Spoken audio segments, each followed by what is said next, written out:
Fox 2 presents Hancock and Kelley. Good Sunday morning and welcome to Hancock and Kelley on Fox 2, where we take on the top issues of the week. On the right is John Hancock. Top of the morning. On the left is Michael Kelley. Happy Sunday. And I'm Andy Banker. On the agenda, Republican Missouri Senator Eric Schmitt blames political rhetoric from Democrats for another assassination attempt on President Trump, and he lashes out at our own Michael Kelley. Yep. A mountain of dumped mail is discovered in North St. Louis. Republicans and Democrats alike then dump on the U.S. Postal Service, introducing a new bill to fix the problem. The U.S. Supreme Court issues a landmark ruling on gerrymandering. A Democrat gerrymander bill in Illinois then dies on the vine. And in our quote of the week, the boss, Bruce Springsteen, one of the most vocal critics of President Trump, sends a prayer the president's way. Also, our new Emerson poll shows trouble for President Trump and Republicans on the key issues that may well decide the 2026 midterm elections: the economy, immigration, and foreign policy. But we begin with calls to tone down political rhetoric after another attempt on President Trump's life last weekend. Republican Senator Eric Schmitt of Missouri told Fox 2's Mick Bond that it was Democrats' fault. And he said that included our friend Michael Kelley. They've spent a decade now referring to President Trump and anybody who follows him as extremists, MAGA Republicans, racist, fascist, Nazis, Gestapo. I mean, the rhetoric has to be toned down. And if you read this guy's manifesto, Mick, it reads like something you would hear on MSNBC or something Michael Kelley might say on Hancock and Kelley, like just totally unhinged rants. And that's in his manifesto. So I just think the Democrats have a TDS problem. It's metastasized at this point and need to pump the brakes. A suspected gunman from California tried to rush the White House Correspondents' Dinner last Saturday night with the president, vice president, and members of the cabinet all in attendance. Multiple shots were fired. No one was hurt. One Secret Service officer was hit but protected by a bulletproof vest. The suspect is in federal custody, being held without bond. How about the senator's contention that you're part of the problem, Michael Kelley? Well, I'm grateful that the senator watches Hancock and Kelley, so that at least he's getting both points of view. And I noticed a little bit of a smile in there because I do believe that the president is an extremist and a rapist, or racist, and, well, you know, in some instances, people may argue that. But in terms of some of those other words he used, I don't even like cold soup, so I don't know why he would say that I used that word. Look, this is a ridiculous argument that's being made from the Republicans. They have a president who's saying ridiculous stuff. Democrats and the rhetoric is heated everywhere. For it to come back at me, I guess that's a part of the gig. It's not founded in fact. Finally, I would just say that I've always been true to my principles on what I feel as a Democrat, particularly about this president. I've seen Eric Schmitt, the senator, evolve his positions over time, and sometimes it's hard to have to carry the water.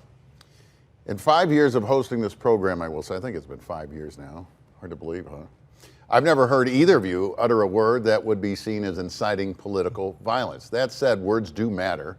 Why can't politicians, especially in Washington, simply knock it off and refuse to engage in it? Well, you know, if you look up spewers of hate in the dictionary, and here's a picture of Michael Kelley right here. Is he unhinged? No. Ever? No. In fact, I don't think Senator Schmitt watches the show because I don't think you could come to that conclusion. But political rhetoric in this country is foul, and it is sometimes violent. It is not one-sided, however.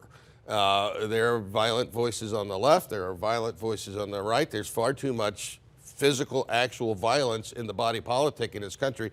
The senator's right about that. But it's not a one-way street. What about things like, you know, the First Lady posted on social media after the Jimmy Kimmel joke, saying you have the glow of a soon-to-be widow or something along those lines.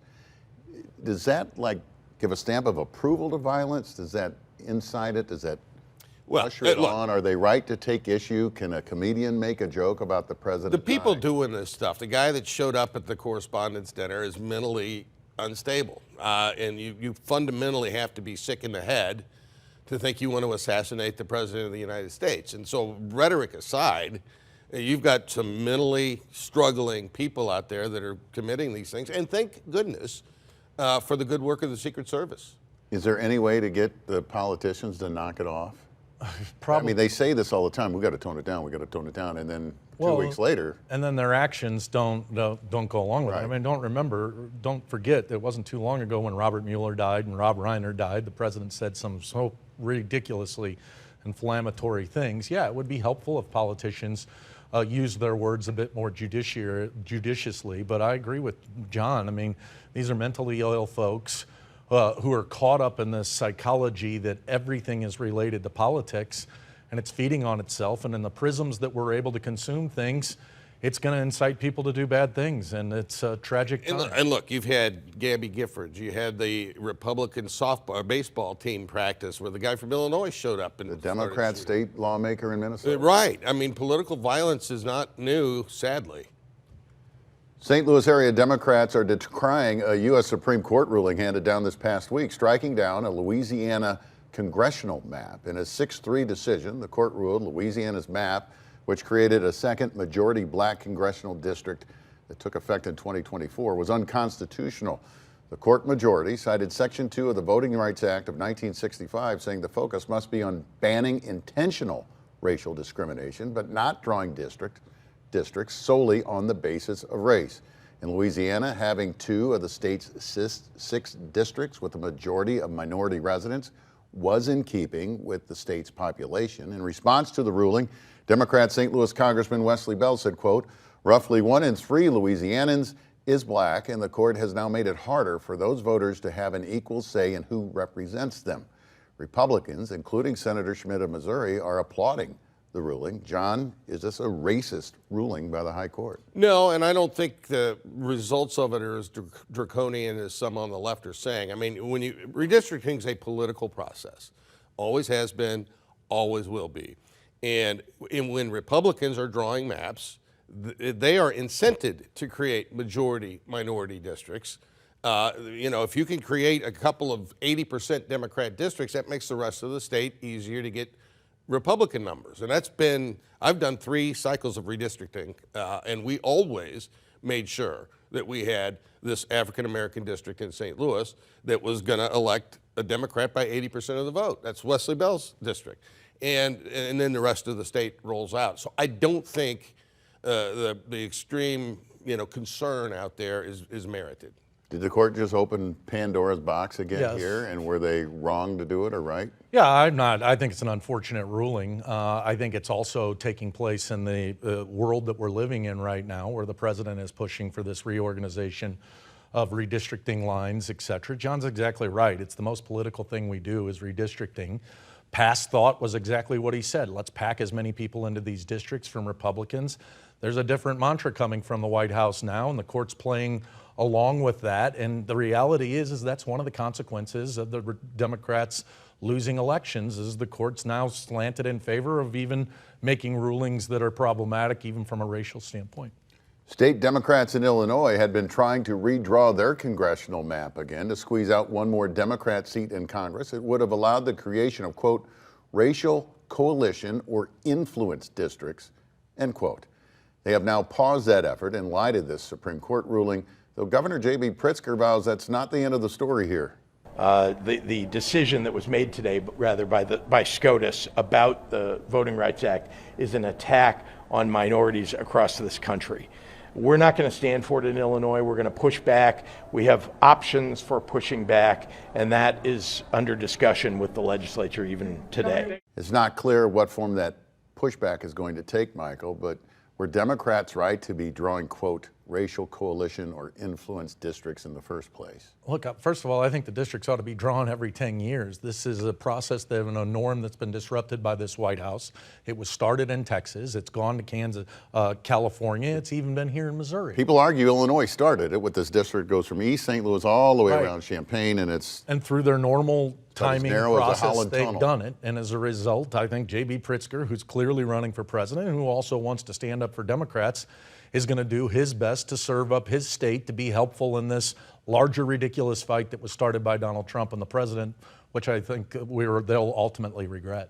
Aren't Republicans in Missouri do the same thing with the 7-1 map they just redrew, and they drew I don't out like a any of it. Democrat minority district in Kansas City? I don't like any of this stuff. Redrawing the lines in mid-decade, and Republicans are going to regret having started this fight. And even in Texas, where supposedly there's 5 seats, we're going to see some numbers later in the show that give me reason to think this whole thing may backfire. The politics of mail delivery is making allies of St. Louis congressional opposites. Fox 2 News recently exposed a mountain of undelivered mail dumped in a vacant lot in North St. Louis. That was a real jaw-dropper for Republican Senator Josh Hawley of Missouri. But what we really need now is action. And I saw the news about the Postal Service apparently dumping mail. I mean, this is just ridiculous. It is just ridiculous. Mail is late, not just all over Missouri, all over the nation.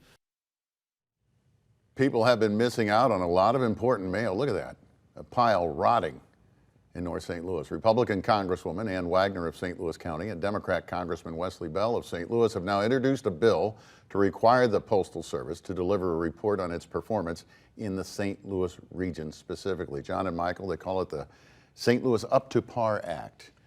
Is the mail a big political concern? Well, it's definitely something we all feel. I've not been getting certain mails. Sometimes it only shows up once or twice a week.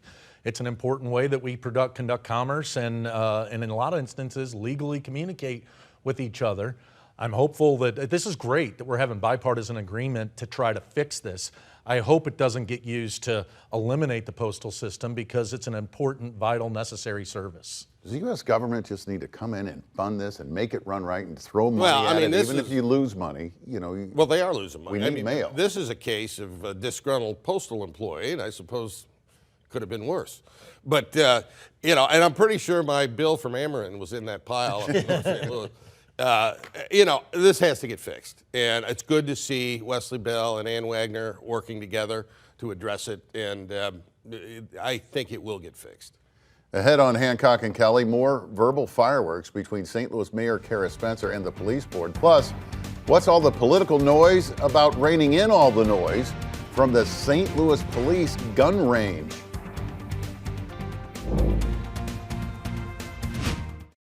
To hear more, listen to the podcast. Just search for Hancock and Kelley. Things are once again far from rosy under state control of the St. Louis City Police Department. The mayor again clashing with the state-appointed board this past week over the board's plan to shift more than $5 million in the budget for everything from legal expenses to new tasers. There's no mechanism to do that. You can't take funds that were encumbered from a prior year and reappropriate them. And so a good number of the funds that are proposed to be transferred for tasers simply can't be done through our city's charter. Can Jen, with regards to legal, I mean, Mayor, frankly, you filed a lawsuit against the board, so I disagree with you on that. No, it's not about the board, Mr.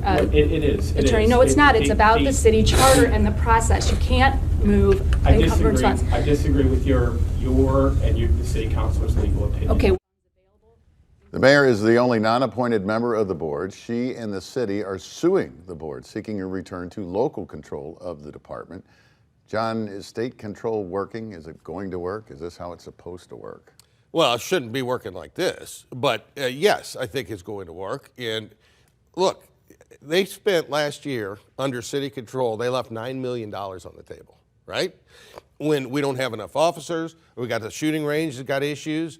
And I'll get to that in a minute. So we'll use that money that was unspent. I think it's perfectly reasonable to do so. And we need to hire more police officers. And we need to pay our police officers better. Should the mayor be raising a stink about new tasers? Potentially on not. Procedural matters? But it's clear if you watched that interaction between the mayor and the president, the lawyer for the board, that we've got some type of feud that's going on. You know, the governor promised that he really wanted to come in and make this place operate better and get behind policing. And like John says, recruit 300 new officers. Not heard any plan as it relates to that. And yet we continue to see this fighting. This isn't how it's supposed to work. And I think it ultimately should be landing in the lap of the governor because this is what he ran on. He wanted to fix this.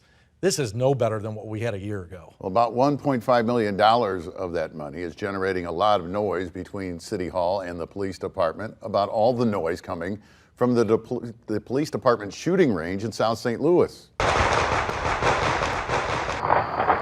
Hear that? Sounds a little like the 4th of July or maybe something worse. It's a sample of the sound neighbors are putting up with. The range recently reopened without a sound wall barrier that was dismantled during the renovations last year. Police blamed former Mayor Tashara Jones for that, saying she refused to fund a new wall. But the police department reportedly has about $9 million in unspent funds from the previous year, as John mentioned. That's enough for more walls than they could ever need, John. But is Michael right? Is this how it's supposed to work? I mean, things aren't getting better under state control. They ought to be working together better than they are. And I put that on the mayor. You know, this is the reality. There is a police board, had been in St. Louis for 100 years until 2012, and we haven't seen these kinds of issues before. So, and I do think it's moving in the right direction, and they ought to either fix the noise problem in South St. Louis or move the shooting range where all the other shootings are taking place, and people won't notice it so much. We're going to have Hancock and Kelley moment here where you quote President Trump and say, build the wall. Well, I do think they should have built the wall. How come they didn't do it with the money that they had before? And, you know, you're blaming it on the mayor. If you watched that clip in our previous thing, we've got an attorney there she's not jostling and jousting by herself. This isn't how it's supposed to work. There's serious things that need to get done. These neighbors don't deserve to hear this sound. The wall should be built. This isn't hard to deal with. It's called communication and compromise. Still to come on Hancock and Kelley, when it comes to midterm election issues, our new Emerson poll shows trouble for President Trump and Republicans on the big three. And we talked about toning down the political rhetoric. One of the president's most vocal critics shares a prayer of thanks that the president wasn't hurt last weekend. The boss.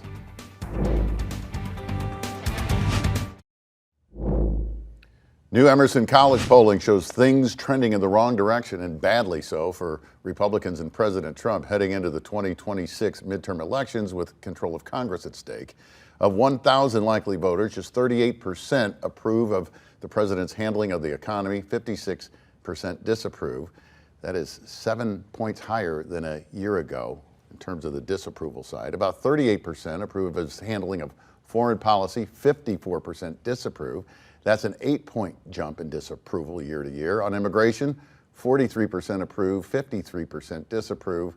That's a 9% jump from April 2025 on the disapproval rating. John Hancock, how do you see this? Well, this is not good, obviously. And, you know, we've kind of blown it on immigration. That was the strength of President Trump coming into office last year.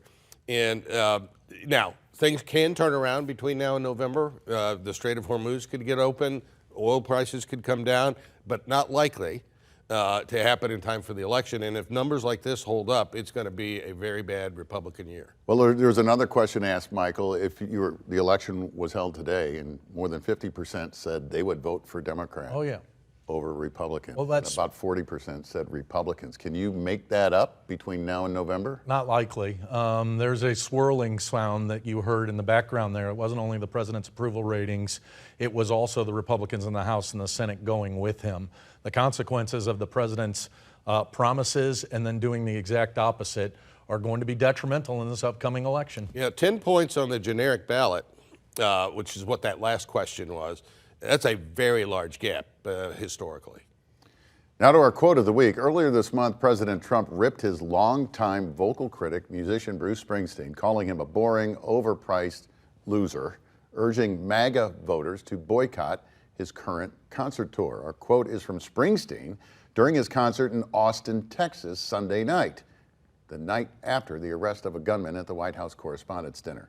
Springsteen offered a prayer of thanks that the president was not hurt and told his audience, quote, "We can disagree and be critical of those in power, but there is no place in any way, shape, or form for political violence in our beloved United States." John and Michael, who needs to hear that message most?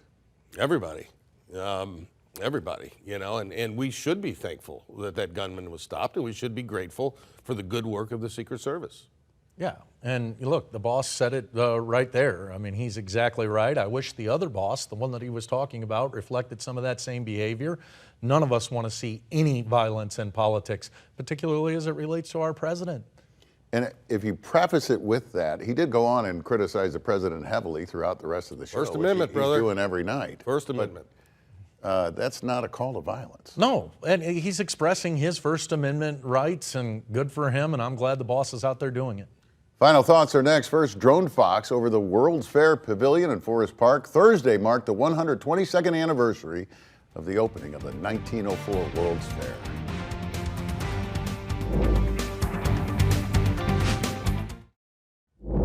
Final thoughts, Michael?